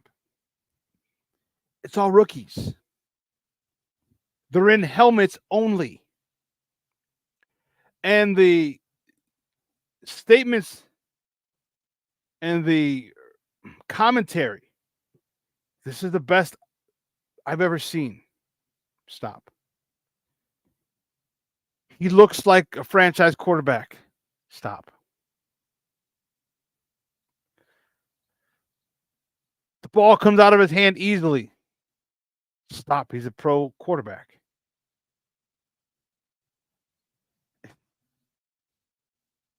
He hit his receiver in stride. Yeah. During warm-ups, they were saying, oh, look at Caleb in the deep ball. Like, it's not a deep ball. They're jogging, and he's throwing the ball to him. 7, 8 steps, so 15 yards, 20 yards. That's not a deep ball. And outlets have said it. Other people said it. Oh, he looks great on a deep ball. It's not a deep ball. They're warming up. They're playing catch. Oh, man, he looks good. They're warming up. He's playing catch. Over the shoulders. Loosen your shoulder, loosen your arm. Get ready for practice. We do it all the time before practice. I did it when I played. I would always get in the line with the receivers because I had probably the best hands ever, but that's another story. But we're putting this kid in Canton off of after rookie minicamp. We're putting this kid in the 4,000-yard club. We're putting him in the Pro Bowl after rookie minicamp. I understand your excitement. I'm not telling you. I told you I was a pro Justin guy, but I'm not going to tell you not to enjoy Caleb. No, but relax and take a step back and breathe. And breathe. These are the same guys, if he struggles, we'll be on him, calling him for the backup. Yeah. Well, you should have put Tyson Bagent in because Tyson Bagent has here been longer. Come on, man. Come on. Come on. Sound like my friend Jen from CrossFit. Big shout out to Jen. Jen Christensen. Come on. Come on. Come on, Shawn.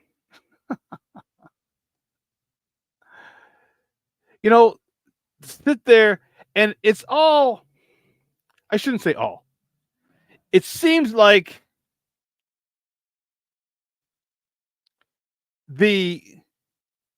it's the pro Caleb people taking one last shot. It's just fine.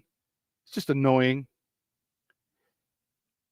Again, I'm not anti-Caleb. I have to. Everyone says, "Oh, or tries to say." Again, I'm a grown ass man. I'm a root for who I want, and you obviously can't tell me who I want to root for. The media, all this other.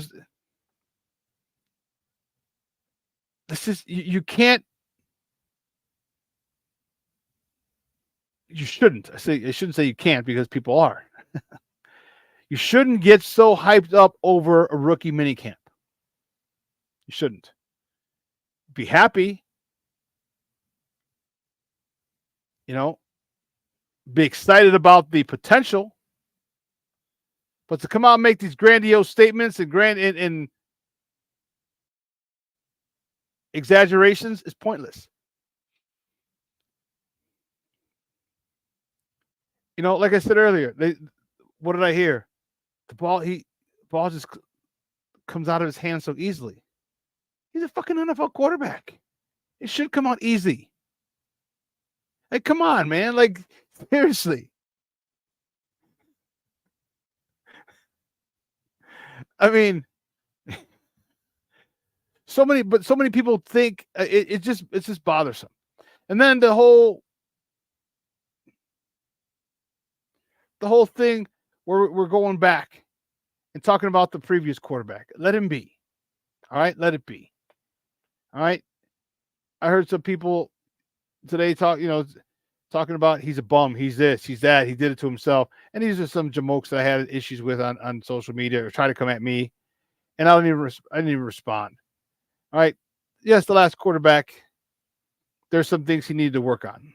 No doubt. But also he didn't have the help. He didn't have the coaching. Okay. Stop saying, well, this guy's better. He's already better. He hasn't thrown a pass yet. He hasn't thrown a pass in the NFL. Okay. Stop beating up a guy who's no longer here. Let him go. Let him be. You didn't like him? Cool. You have every right to not like him. You have every right to like who you like. You like Caleb? Good. You think Justin sucked? Good. Let him go. Let it go. Stop bringing that up. Stop bringing it up. There's no need for it. Right? We all know the issues that he had to deal with. No reps as a rookie. Destroyed his first start in Cleveland. Defense torn down his second year. Oh, wide receivers like Demir Bird, Emir Smith-Marset, EQ St. Brown.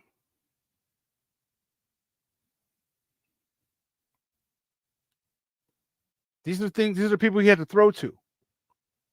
No offensive line. And then last year, when people said, oh, well, he had everything last year. Well, no, guess what? Offensive line that was scheduled to start week 1 didn't play together until week 10, 9 or 10. And if you kept seeing all the times that he had to play shortstop, get the ball off the ground, or kick the ball, jump up and catch the ball over his head, the guy's 6'3". These are all issues. And I'm not saying, yep, I won't forget Byron Pringle.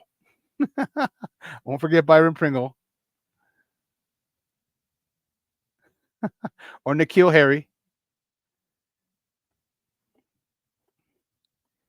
All right. Yes, there were things he needed to work on, but there was no coaching there to get it to him. The coaching was poor because there's a certain thing we talked about. Things that happen on the field are coached or they're allowed. They're coached or they're allowed. And if stuff keeps happening, then it's being allowed. So when people, and again, nor would I ever absolve him from his shortcomings. But coaching matters. So let's stop bringing him up. And let's stop saying, and everyone's like, well, Caleb looks better. Caleb's this. He's already better. He hasn't thrown an NFL pass yet. Some things look nice. Some things look good. You talked about, someone just mentioned the anticipation. Yep. Receiver said it all. DJ Moore said the ball's on him quicker than before. True. It could be. But let's not forget, DJ Moore also had 1,300 yards. He had a career best in touchdowns and in yards. So obviously it wasn't that bad. It's just different. They were not together in week 5. Nope. I think Tevin was hurt. It was Tevin and Nate Davis were the ones who had the issues.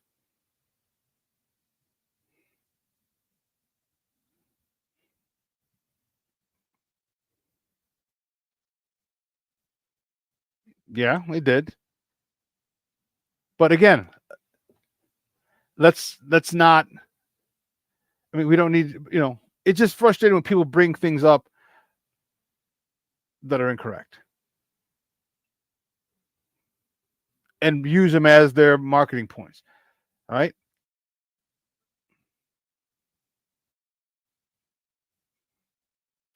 Nate Davis wasn't there for the first couple of games. Yeah, this is what I mean. This is what I mean. Nate Davis, do you remember Nate Davis wasn't there because of the fact that his mom was ill?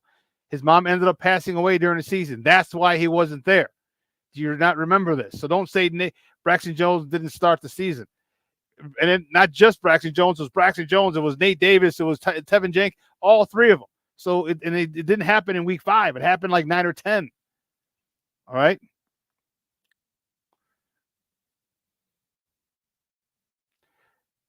Yes. Yes, I've never B. Yes. But here's the thing. Players don't have their shortcomings. When you're coached at a certain level, or when you're coached, coaching helps those shortcomings. And I wasn't a big fan of the offensive coordinator. I wasn't a big fan of how he used it. I just wasn't a big fan. It just wasn't. This wasn't. And yes, there's things he had to work on, but there's things that players don't develop themselves. And that's the issue. But again, he's gone. We have to move on. And I hope it's for the best. I love I've said before, the most important acquisition this offseason was Shane Waldron. All right. Definitely the most important. Now you have an experienced play caller. Now you have a guy who's worked with multiple quarterbacks. Okay. Who's developed them, because Geno Smith, man, he's a journeyman. Help work on some things with him.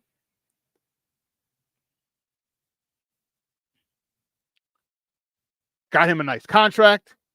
They went out and they got Keenan Allen. They got a whole bunch of things. So this is a great situation for Caleb. Caleb should do well. I hope he does well. Because guess what? If Caleb does well, this team might be a 12-win team, 12-win season. If Caleb does well. There's a potential to be a 12-win season. Because that defense ain't going nowhere. The defense is only getting better. Gervon Dexter is about to take a big step forward, and we saw what he could do last year in the last 4 or 5 games of the year. The arrow on Gervon Dexter was pointing up big time. The trajectory looked good. Obviously, Montez Sweat, Billings. Now we need the other guy, the other end. You got DeMarcus Walker, which I like. You can use him on rundowns. He sets the edge pretty well. Not a problem. But they got their dude.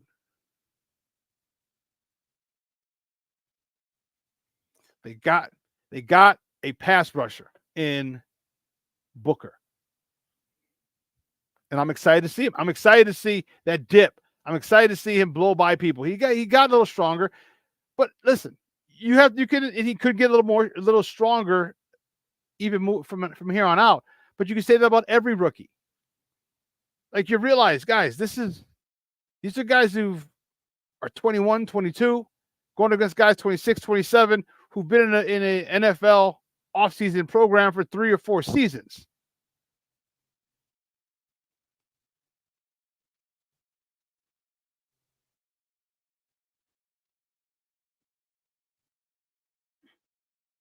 So this defense, and Flus is calling the defense again.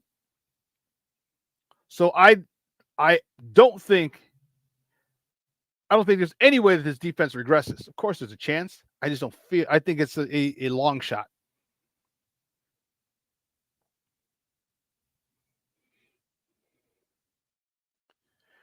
Caleb was lucky that won't have to face the BS Justin had to endure, was not able to grow into a high-level QB based on the D, weapons, and great coaching at every level. Yeah, it's just timing. It's just timing, and it sucked. It sucked for Justin. It's just timing. And it's just timing. You know, timing is everything. You heard that statement. I mean, I've used the analogy before. If you remember when Jake Arrieta won the Cy Young, and the end of 2015, first half of 2016, he was unhittable. Okay, won a World Series in 2016, but guess what? He didn't come out of contract in 2016 because he was asking for $200 million. He came out of contract in 2017, the following season. Well, he only got $75 million. Just timing. Had he come out of contract after 2016, yeah, he's definitely getting over $100 million. I don't know about 200, maybe $150, but he's getting up there.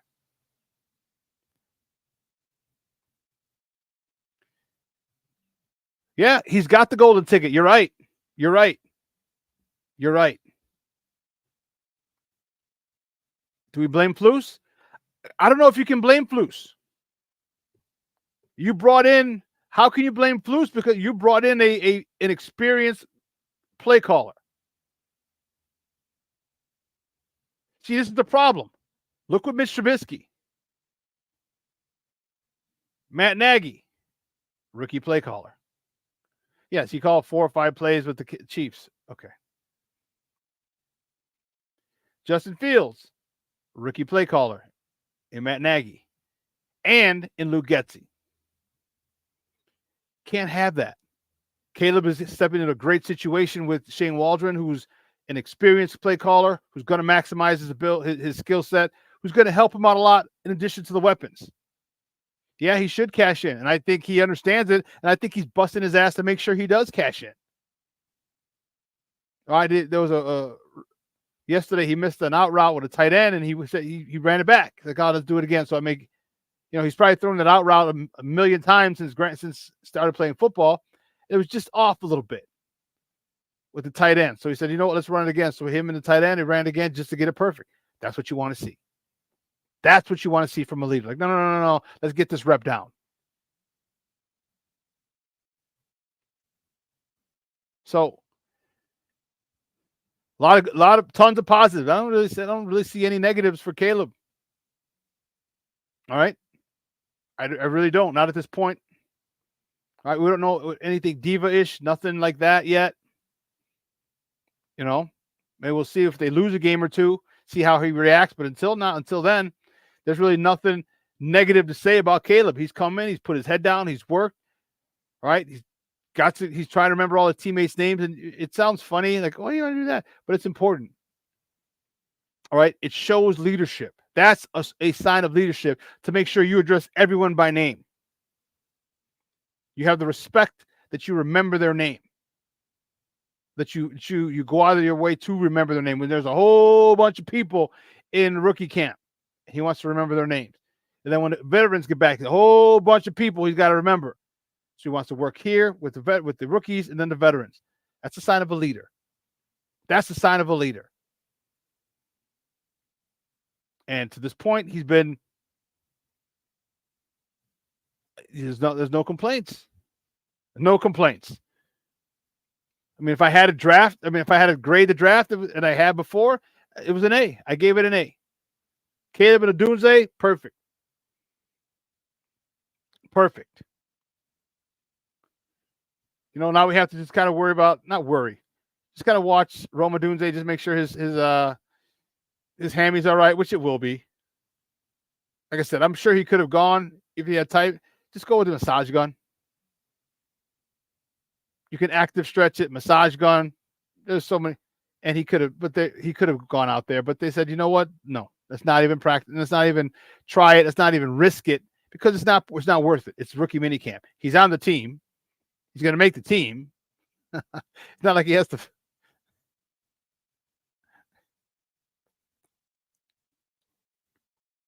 Okay. So again, what I said. So Braxton Jones out. So again, my whole thing is the whole offensive line starting week 1 wasn't there. So if I had one of the guys miss Braxton Jones versus Nate Davis, then my apologies, I was wrong. But the main purpose, my whole thing was right, that they're still not there week 1. It's deep into the season that they finally get on the field together. That was the whole point. One guy versus another, okay.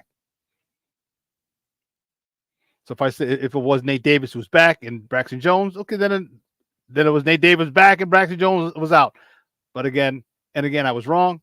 But I was wrong about the guy. I was right about them not being together. That's the whole purpose. That's my whole thing.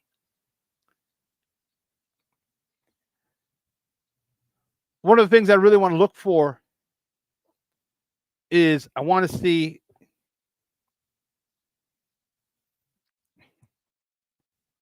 okay.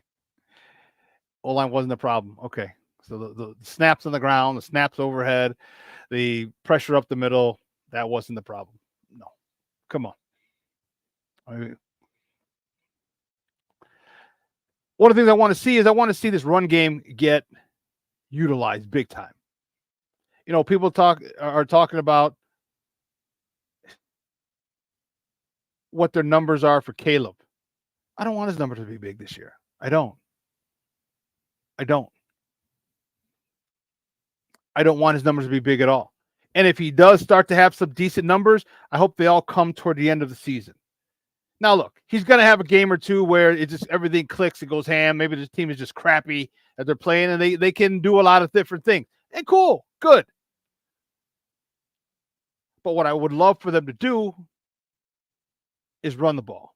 What I would love for them to do is maximize the short passing game. Get that thing tight. Get it extremely efficient. Because listen, they're going to come after Caleb. They're coming after him. So how do you deal with it? Quick passing game. How do you deal with it? Run the ball. Get it to the point where Caleb hits DJ Moore on a slant. DJ breaks the tackle, busts it for 20 or 30, or makes it a house call. Keenan Allen, same thing. Finds a spot in the zone, replaces the blitzer. Caleb hits him. First down, maybe 10, 20, 30 yards later, and it stops the blitz. But I want them to win with Caleb this year. I want them to win because of Caleb next year. Or maybe even the last 3 or 4 games because of Caleb. Maybe 5 games, depending on how fast he picks up the system. I want them to win with him until that point. Don't put the burden of this franchise on this young man's shoulders. Not now. And I think Shane Waldron might understand that. Which is why the DeAndre Swift acquisition was so good. You still have the Khalil Herberts and the Roshan Johnsons who are going to be extremely effective as well. 3-headed monster, and they're all good in their own. Run the ball. You got tight ends. A whole bunch of things. Don't ask him to do a lot. Let him get comfortable. Let them get comfortable with him. And there's going to be a game or two where things just happen. It flows. All right? DB falls down. He hits a guy on a slant. Touchdown. I do predict he'll have a 4-touchdown game this year. Somewhere. I say middle of the season to end, but it could be early. And I don't want people to get, oh, well, look at he's better than this. And everything's gonna go back to Justin, of course. No, he's only 5'9". He's not a bell cow. They're going to use a platoon, which I'm cool with. I am more than cool with it because there are different types of running backs, and that's what I want. Yeah, I think Swift gets the most carries, maybe 10 to 15 a game, but if you can get 10, and here's my thing: if you get him 10 to 15, say you give him 12, but Khalil Herbert has 12 or 10. Roshan Johnson has 10. That's 32. That's 32 rushes. And it's not to mention the time that Caleb's going to have to run for a first down and by himself. That's rushing the ball 32 times. You rush the ball 32 times with this team, yeah, we're sitting pretty. With that defense, with that punter in this defense, yeah, you're sitting pretty. Because what's going to happen, and here's why I say Caleb is going to have a 4-touchdown game. He might have a couple. Because this punter, they're going to pin people deep. Defense is 3 and out. Boom. You start at the 50 or you're starting at plus 49 or plus 45, whatever. You get in the red zone, you don't think they're going to throw that ball up? I think Shane Waldron is experienced enough to say, I got Keenan Allen, who's 6'5". I have Rome Odunze, who's 6'3". Yeah, I think I'm going to throw it up. I'm going to have a jump ball. Yeah, I think that might be the best course of action, which I was asking for with N'Keal Harry back in the day, 2 years ago. So I think a lot of short fields and a couple of receivers who have the ability to go up and get it, and mismatches. If you get Rome Odunze on the third cornerback, is he going to be 6'1"? Is he going to be 6 feet? And he's your third cornerback. It's your third best cornerback. What's the drop off between 1 to 3? And what if one of them's hurt? And it's your fourth cornerback. And now you have Rome Odunze going up against a fourth cornerback. So that's why I think that there's going to be a game or two that Caleb is able to get 3 to 4 touchdowns.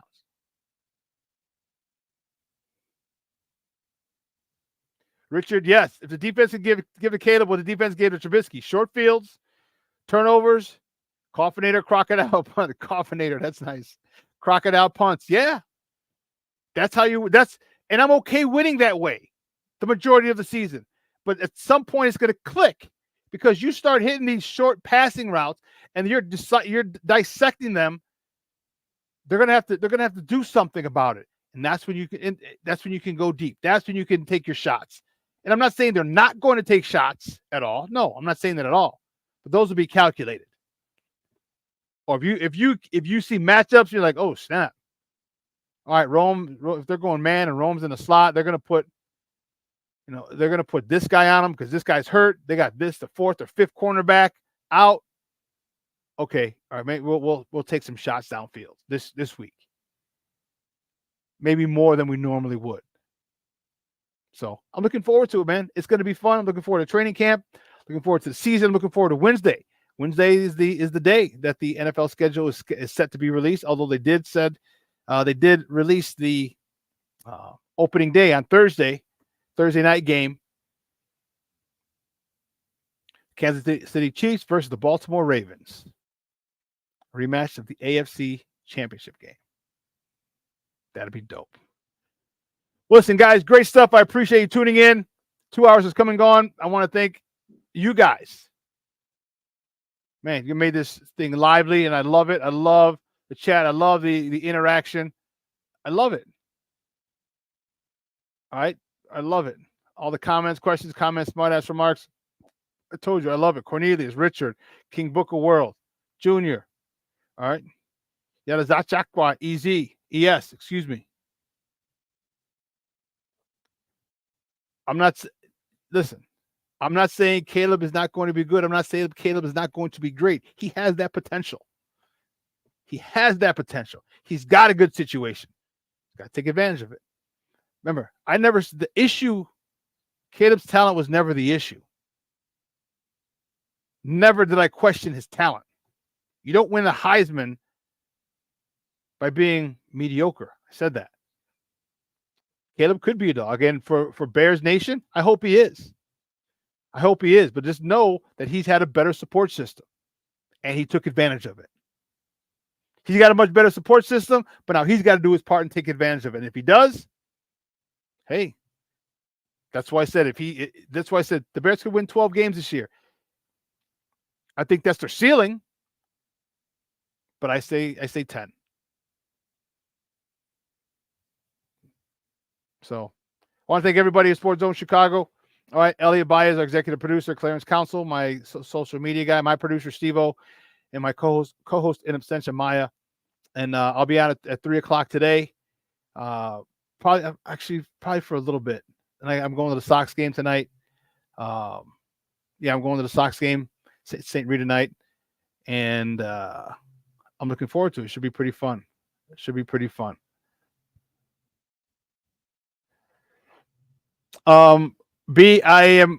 booking my flight, so soon I'll book it Wednesday or Thursday, and I'll let you know for sure. All right.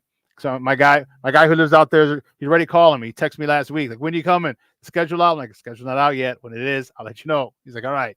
I told him it should be coming out this week. He said, all right, let me know when your flight's booked. I said, okay. So more than likely it'll be by the end of the week. I'll book it. I'll let you know. All right. So I'll be on 3 o'clock today with Nomad, our daily Bears talk, and this show will re-air tonight at 6.